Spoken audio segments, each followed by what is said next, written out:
I'm Barbara Nevins Taylor. Our mother was 88 when she decided to move into assisted living, but the decision to give up her Florida condo was difficult for her and for our family, and I think our story is fairly typical. She was 88, living alone, forgetful, and driving to restaurants for dinner at twilight.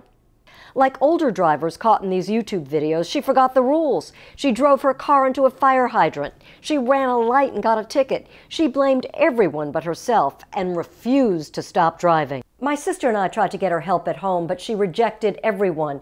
"I want my privacy," she said. It was very scary. One intense hurricane season brought it to a head. I flew down twice to sit out hurricanes with her, and my sister flew in for a couple of others. Then Hurricane Wilma swept across the Everglades with winds of over 110 miles an hour. Neither my sister nor I was there. Lights went out, 5 died in Florida, and wind and rain caused $16.8 billion worth of damage, according to the National Weather Service. Neighbors called to say our mom was in front of her apartment screaming for help. My sister and I flew down as soon as the airport reopened, and I brought her back to New York where I live. Elder care experts say this fits the pattern. Often, something bad has to happen before a reluctant older person agrees to accept help. So it's usually a small crisis that occurs that makes the family members all of a sudden say, wow, maybe mommy can't do this or dad can't do this anymore. Our mother forgot things and wrote notes to herself, then forgot the notes. She forgot to make her mortgage payments. Her apartment was cluttered and needed cleaning. It turns out many adult children see the same kind of thing. And they'll notice that their mom's not wearing their glasses anymore, or that there's, in the kitchen, they were always so clean, but there's like a small film on the countertop. So although they're washing it, it's not getting clean like it used to.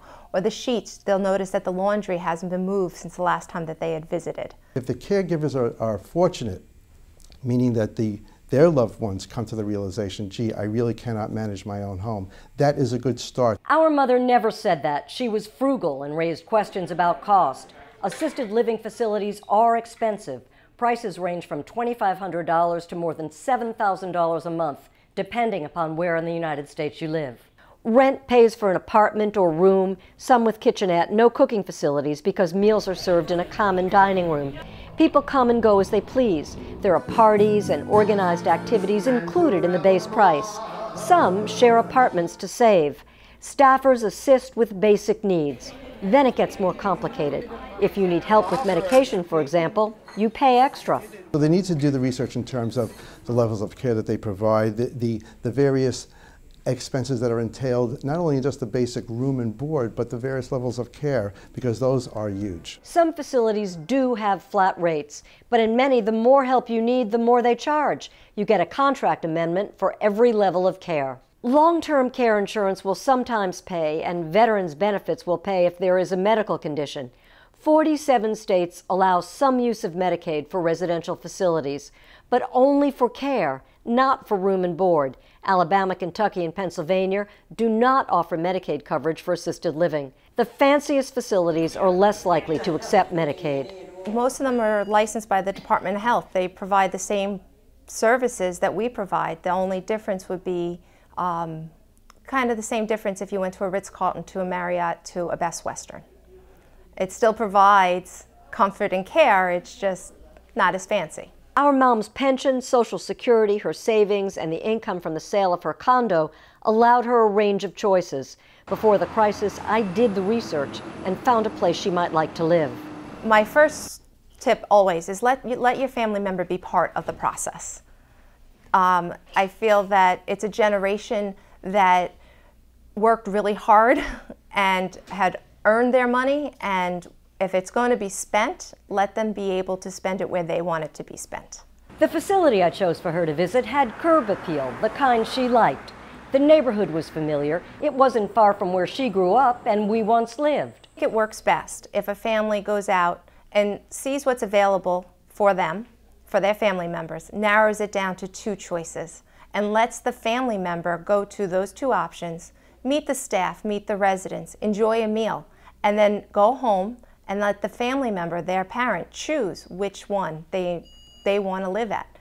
And if it's something that they've selected, they come in less resistant. My mom brought her childhood friend who lives nearby. The friend approved, although my mom accused me of trying to put her in a home. I followed advice and suggested she give it a trial period. Tell your loved one, we're going to try this out for about 6 months. See how you do, get used to the place, get acclimated to your environment. We furnished the apartment with family things before she moved in. We also hung pictures and diplomas that reminded her she's important.